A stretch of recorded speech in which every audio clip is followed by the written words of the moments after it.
Student, मैं दीपा मेहरा स्वागत करती हूँ आप सभी का यथार्थ हिंदी एजुकेशन क्लासेस में। और आज की क्लास है हमारी कक्षा 10 के क्षितिज से संबंधित, जो कि सूर के पद है। सूरदास की रचना है सूर के पद। तो इसके बारे में आज हम पढ़ेंगे। सूर के पद, इनका अर्थ समझेंगे और बहुत ही सरल भाषा में मैं आपको इनका अर्थ समझाऊंगी। तो चलिए स्टार्ट करते हैं अपनी क्लास को।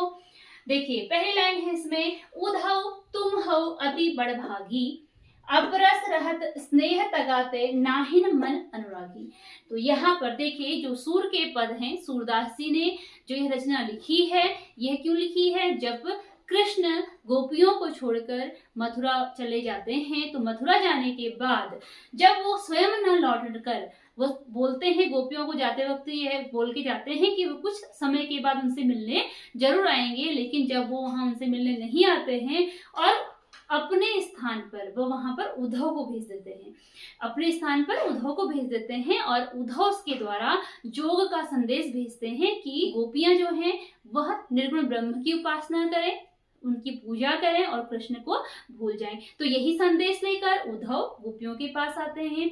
जब उद्धव गोपियों को कृष्ण का यह संदेश सुनाते हैं तो गोपियां बहुत निराश हो जाती हैं और उसके बाद वो बोलती हैं, क्या बोला है उन्होंने कि उद्धव तुम हो अति बड़भागी,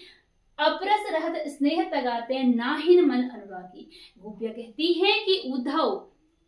तुम तो बड़े भाग्यशाली हो। गोपियां यह व्यंग करते हुए कहती हैं कि उद्धव तुम बड़े भाग्यशाली हो, अपरस रहत स्नेह तगाते नाहिन मन अनुरागी, कि तुम क्या हो, कृष्ण के साथ रह रहे हो लेकिन तुम्हारा मन बिल्कुल भी अनुरागी नहीं है। यानी कि स्नेह के धागे से, स्नेह अपरस मतलब बिना रस के हो,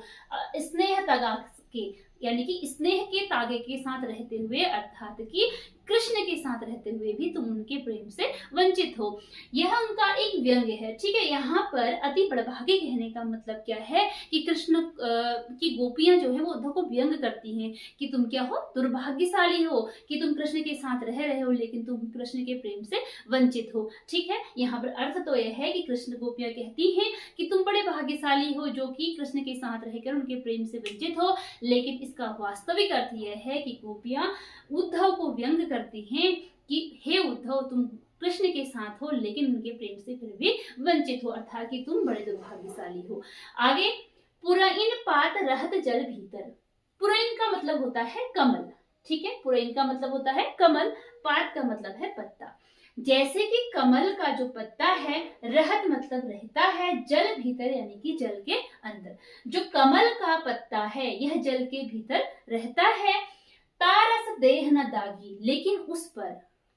ठीक है, जल के भीतर रहने के बाद भी जो कमल का पत्ता है उस पर बिल्कुल भी रस देह, रस का मतलब पानी से है, देह मतलब उसके शरीर से, किसके शरीर से, कमल के पत्ते के, यानी कि कमल के पत्ते पर न दागी, बिल्कुल भी दाग नहीं होता है, किसका,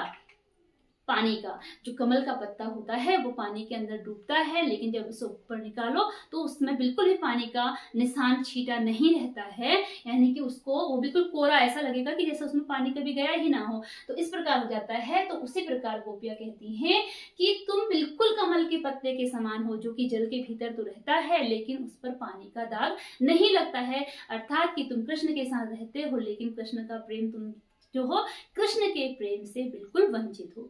आगे, ज्यों जल माह तेल की गागरी, बूंद न ताको लागी। ज्यों मतलब जैसे, जल माह जल के अंदर, जैसे जल के अंदर तेल की गागरी, अगर किसी गगरी में तेल लपेट कर रख दिया जाएगा, तेल लगा के रख दिया जाएगा, बूंद न ताको लागी, और जब उस गगरी को निकाला जाएगा तो उसमें एक भी बूंद नहीं लगेगी, अर्थात कि जैसे आपने देखा होगा तेल और पानी कभी मिक्स नहीं होते है ना। जो तेल है, अगर तेल के ऊपर अगर पानी डालोगे तो पानी की बूंदें अलग हो जाती हैं। तो इसी प्रकार कहना है कि जैसे ज्यों जल माह तेल की गागरी, जैसे जल के भीतर तेल की गगरी अगर लगा रख दी जाए, यानी कि तेल लगा के गगरी को रख दिया जाए, बूंद न ताको लागी, तो उस पर पानी का एक भी बूंद नहीं लगता है। प्रीति, उसी प्रकार प्रीति नदी में पाँव न बौरियो, दृष्टि न रूप परागी। उसी प्रकार तुम भी क्या हो, तुमने अभी प्रीति नदी में, प्यार की नदी में पाँव न बौरियो, अपना पैर नहीं डाला है, अर्थात तुम अभी तक प्रेम की नदी में नहीं गए हो। दृष्टि न रूप परागी, और तुम्हारी जो दृष्टि है वह क्या है, इस प्रेम के भाव से बिल्कुल वंचित है। सूरदास अबला हम भोरी, गुर चाटी जो पागी। अब सूरदास जी आगे लिखते हैं, ये सूर के पद है, सूरदास जी ने लिखे हैं, तो इसलिए यहाँ पर सूरदास आया है कि सूरदास जी आगे लिखते हैं कि गोपियां कहती हैं, ये कौन कह रही हैं? गोपियां कह रही हैं, अबला हम भोरी, हम क्या हैं? अबला हैं, मतलब कि निर्बल हैं, भोरी हैं, हम भोरी यानी कि भोली भाली हैं, हम क्या हैं? अबला हैं, हम निर्बल हैं, भोली भाली हैं, गुर चाटी ज्यों पागी, और हम कृष्ण से उस प्रकार प्रेम करते हैं कि जिस प्रकार गुड़ से चींटियां लिपटी रहती हैं, हम उसी प्रकार कृष्ण के प्रेम में डूबी हुई हैं या फिर कृष्ण के प्रेम में लिपटी हुई हैं। ठीक है, तो देखिए यहाँ से यहाँ तक हमने अभी अर्थ पढ़ लिया है, जिसमें पहली लाइन का अर्थ क्या है कि उद्धव जब संदेश लेके आते हैं तो गोपियां कहती हैं कि उद्धव तुम बड़े भाग्यशाली हो, कृष्ण के साथ रहकर भी उनके प्रेम से वंचित हो। दूसरी लाइन में कहती हैं कि जिस प्रकार कमल का पत्ता जल के भीतर है, लेकिन वो क्या है, उसके देह पर यानी कि कमल के पत्ते पर बिल्कुल भी पानी नहीं लगता है, उसी प्रकार तुम भी हो। जैसे दूसरा क्या बोलते हैं कि जैसे जल के अंदर अगर कगरी को तेल लगाकर रख दिया जाए और तो उस पर क्या होता है, पानी की एक भी बूंद नहीं लगती है, उसी प्रकार तुम भी हो, यानी कृष्ण के साथ हो लेकिन उसके प्रेम से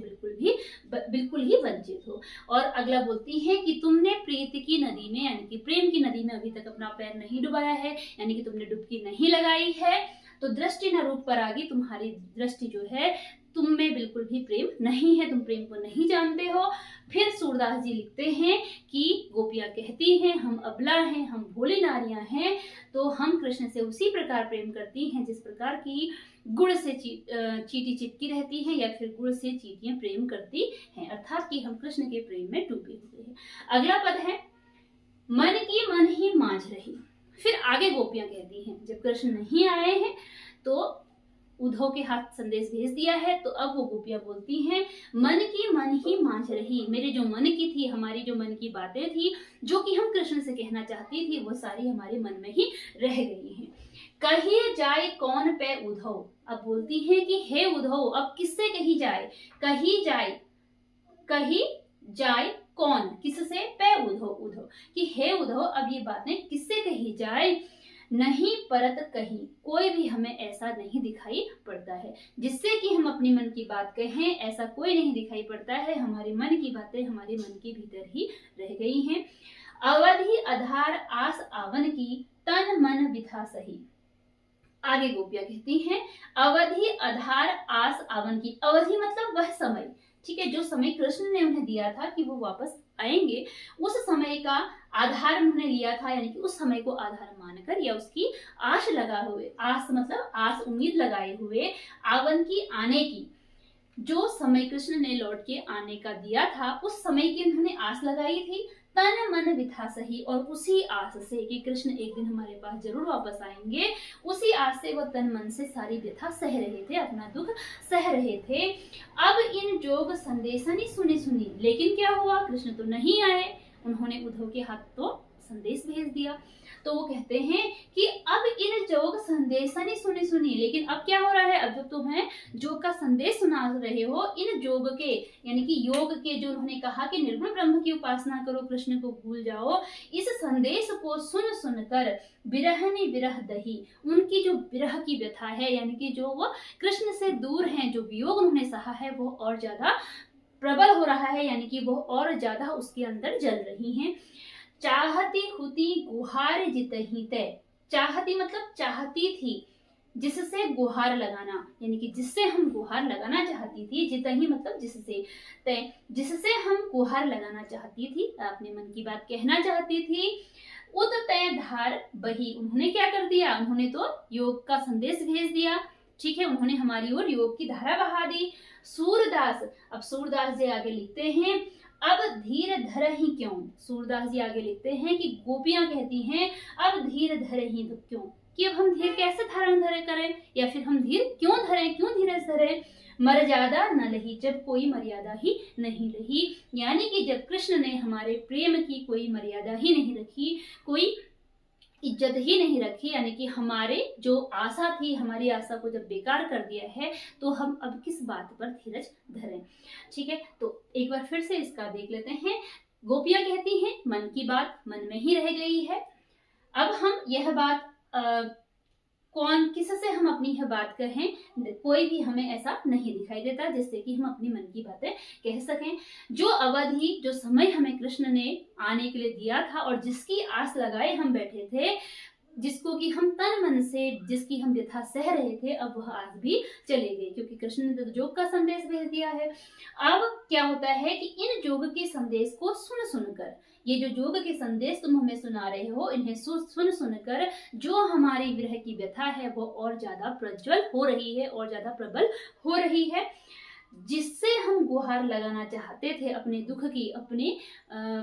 प्रेम की, या हम जिससे बोलना चाहते थे कि हमें कितना दुख है उनका, या हम जिनसे मिलना चाहते थे, उन्होंने तो हमारी ओर योग की धारा बहा दी है। अब सूरदास जी कहते हैं, लिखते हैं आगे कि अब गोपियां कहती हैं कि अब हम किस कारण धीर धरें, धीरज कैसे धरें, कैसे हम धैर्य धारण करें, जब कृष्ण ने हमारे प्रेम की कोई मर्यादा ही नहीं रखी। जब कृष्ण ने हमारे प्रेम की कोई मर्यादा ही नहीं रखी, तो अब हम आगे धीरज कैसे